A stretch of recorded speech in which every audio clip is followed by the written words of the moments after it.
ஹாய்ங்க எல்லாருக்கும் வணக்கம். இன்னைக்கு வந்து பார்த்தீங்கன்னா, நம்ம ஊர்ல நல்ல மழைங்க. விட்டு விட்டு மழை பெஞ்சுட்டே இருந்தது. அடமழையாட்டம் நல்லா புடிச்சிருச்சு.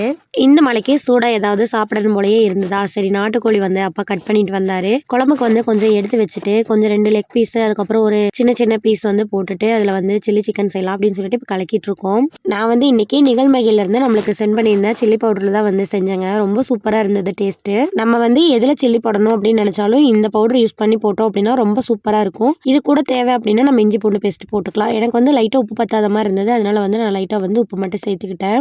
எப்பயுமே பிராய்லர்ல தான் சில்லி செய்வோங்க. இன்னைக்கு வந்து நாட்டுக்கோழியில ட்ரை பண்ணியிருந்தோம். நாட்டுக்கோழியில வந்து ட்ரை பண்றது இதுதான் வந்து ஃபர்ஸ்ட் டைமு. டேஸ்ட் வைஸ் வந்து பார்த்தீங்கன்னா அடிப்பொலியா இருந்தது. உண்மையாவே அவ்வளோ சூப்பரா இருந்ததுங்க. நம்ம கடையில அந்த மசாலா, இந்த மசாலான்னு வாங்கி ட்ரை பண்றதுக்கு இந்த மாதிரி எந்த ப்ரிசர்வேட்டிவும் இல்லாம செஞ்சு குடுக்குற இவங்களோட ப்ராடக்ட் வந்து கண்டிப்பா வாங்கி ட்ரை பண்ணுங்க. அடுத்த நாள் பன்னீர் காளான் வீட்ல இருந்தது. அதுல வந்து சில்லி ட்ரை பண்ணியிருந்தேன். உள்ள வந்து நல்லா சாஃப்ட்டாவும் வெளியில மொறுமொறுன்னு சூப்பரா இருந்தது.